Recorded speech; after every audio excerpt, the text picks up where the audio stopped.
Welcome to Relationship Unplugged. I am Bishop T.M. Slow. I'm sitting here with lots of our church folks in a beautiful city that I think it's great to talk about relationship. We are in the beautiful city of Philadelphia, Pennsylvania.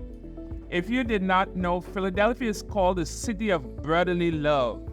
And so this is a great place to talk about love and talk about relationship. And we are going to be talking strictly from a Christian perspective today because we're at church. And all the folks you see here, we just came out of church. We're having lunch. We're just sitting around candidly in our lunchroom in the city of brotherly love to talk about relationship unplugged. Hit the like button, share, encourage your friends to view with us, follow us on Facebook, on Twitter, on YouTube, wherever you can find us. So good afternoon, everyone. My name is Maureen Smith, and I am a widow. I'm Rupert Williams, and I'm single. I'm Destiny Dennis, and I'm also single. Jennifer Foster Facey, and I'm married. Anya, and I'm single. Wayne, and I am single. Kevin Basic, and I'm married. There you are, folks. We have a very nice group here. We have somebody who's divorced. We have somebody who's widowed, married, single. For the next few moments, we want to just talk for a little. So, folks, we're talking because there is trending a whole lot in our world about relationships, and people want answers. People are searching for answers. People are asking questions. And so from a Christian perspective, let's just talk for the next few minutes.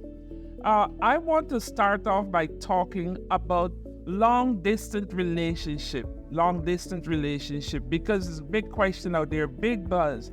And so we have people, here you are in the U.S. and you fall in love with somebody out of the U.S. Has anybody ever been there? Let's be honest and open and communicate a lot.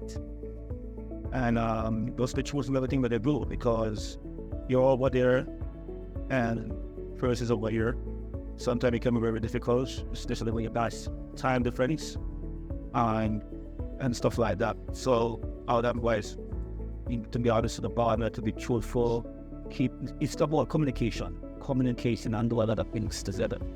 Talking with the phone, reading together with the phone, make plans together with the phone. Stuff like that, right?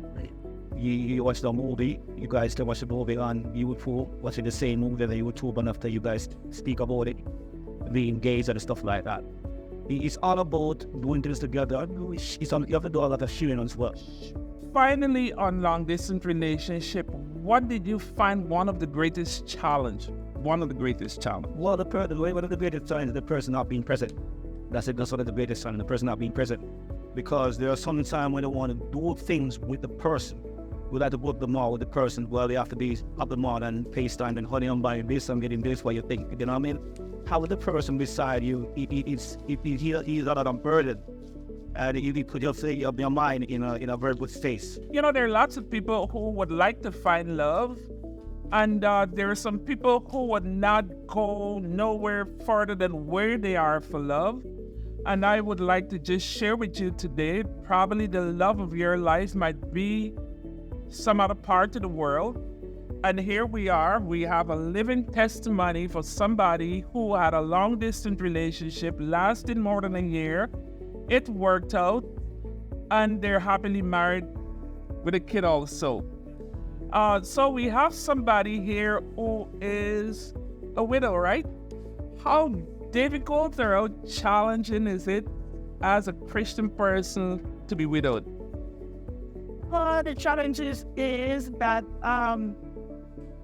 sometimes you don't see any man to really to speak with, to like looking at husband of you. And also the challenge is that the men that probably want to speak to you, they are not Christian. And so that can be a challenge also.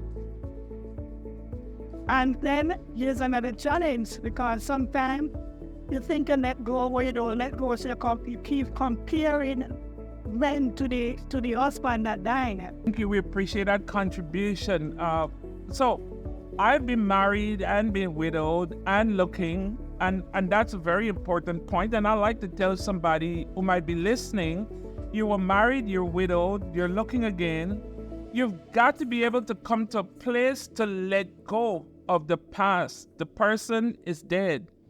And I am very sorry for persons who end up in a situation where you're widowed, but we have to understand that death is a part of life, and when death happens, your life have to go on. And so once that person is dead, you've got to be able, after all the different phases of grief, to be able to pull yourself together and be able to look forward. I remember somebody asking me, is that your wife or is that your late wife? And I had to face the fact, it's my late wife. Because yes, and for those persons who don't know, I'm in my second marriage, and I'm talking about my first marriage here. So I was married, my wife died, I still had all the pictures up, I still had the house the way she had it. And I have persons coming to visit my home, all my wife's pictures there, and I'm talking about my wife. And I had to come to that reality of letting go. So you will have to be able to let go. Dwayne, you are a single man, you're living on your own, thinking about marriage. What would you say to a guy out there who's single, living on his own, probably financially independent, Christian looking? What would you say to him? I would say to him, first off, to make sure that you find somebody who shares the same values and the same morals that you do. Me being a Christian, I would want to make sure that the person that I'm with is also a Christian as well. I would also say to young men out there, the family of the person you're pursuing, the family dynamics, how they treat their mother, how they treat their father, how they interact with their siblings, how their family handles conflict resolutions is a precursor to what you're going to deal with in the future. So pay attention to the family dynamic, and to be honest and to be intentional. Be intentional with your position, be intentional with what you want from the other person, and be a good communicator. Beautiful. We appreciate your contribution. Anya, what is your perspective about interracial or internationality marriage? So I'm an American and I'm looking for a wife, and I end up in Mexico or in Canada or in Guyana. From a Christian perspective, what are your thoughts? I think regardless of where their race lies, it's if they still have the same values and beliefs as you do, you can still find a common place to be able to be with them.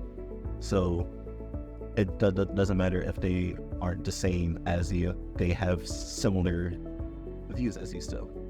Beautiful. So in one of our episodes, we dealt with what is called the red flag test, where if you are getting to know somebody, there are some questions you need to discuss in as detail as possible, regardless of your age or culture or who you are. Because it's been proven, some of the main distractors in marriage and relationship has to do with religion, has to do with family size, finances, the question of sex, question of compatibility. Those 5 things are important. From a Christian perspective, we learned the scriptures saying, don't be unequally yoked together with an unbeliever. And so from the Christian perspective, I know we just had a contributor where a sister was saying one of the challenges meeting people who are not Christians and having to deal with that. How do you, Destiny, as a single young person, relate to this whole question of don't be unequally yoked? It's a hard question because I'm not in a relationship. But I think that even in terms of friendships, because those are also relationships, I think that there's a certain level of depth that you can get to in a conversation when you have the same fundamental beliefs. So for example, I have had several roommates in the past, and I had roommates who were Muslim, who were atheists, who were non-Christians. I'll say that the most intimate or deep conversations I could have with people were those who were Christians, because we had that fundamental value. And so we could talk about things that actually mattered, as opposed to surface level things like, how are you? How is school? How is XYZ, right? So if you really want to talk about things that matter and get sound wisdom and advice, then you probably want to do that with Christians. I would expect that would be even more important in romantic relationships, because if you really want to be able to align your lives to focus on the same things, then having two different starting points, two different foundations, and two different people that you, or two different philosophies that you submit to, that would be pretty challenging. Thank you, Destiny. Very deep.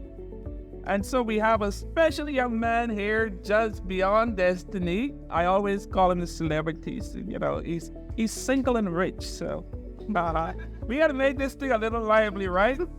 It's, a lot of women out there, especially Christian women, go about thinking that they are not eligible bachelors, but that is not the truth. Right here, right now, in this room, we have what? We have about 5 eligible bachelors. Men that are conscious, God-fearing, but single. So don't go about thinking, and it's come on over to Philadelphia, the city of brotherly love. Good things happening in Philadelphia. So tell us, brother, there is this big question. Sometimes it's a taboo of, I'm an older guy, I'm looking for a companion. I've been through midlife crisis and all kinds of stuff. I'd rather somebody on the more younger side than on the older side. Can you give us a perspective on that? As far as I'm concerned, it's not the age, it's on the act.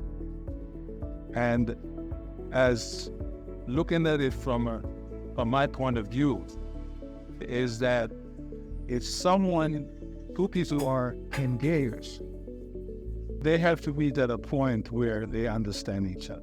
Right. And if they understand each other, they will be able to make it. If they don't have no compatibility, then that's you have to have some compatibility. And then you have to have, you have to have your interest. The interest that one has, both of you have to have some sort of interest. Right. To get along. If you don't have that interest, then forget it. So age is just a number, but people make a big thing, a big stink, and especially it becomes a little more challenging if a younger guy is having a relationship with an older female. But once I heard a tutor who was a university tutor say, the world is more acceptable of an older guy with a younger woman than a younger guy with an older woman. But he said the reality is the younger guy with an older woman is at the greater advantage. And I'm not talking down nobody, and I want people to be free on this, because you know what? There's a lot of quote-unquote Christian women, older Christian women, that might have been widowed or might have been waiting to be married for a while and it did not happen. And then there is an eligible bachelor who is a little younger, and they stop to think, what is society going to say about me? But for me personally, I've had to come to that place in my personal life where I had to say, guess what? I'm pleasing God and I'm pleasing myself. The big question I think we need to be able to ask in relationship, is this relationship displeasing to God?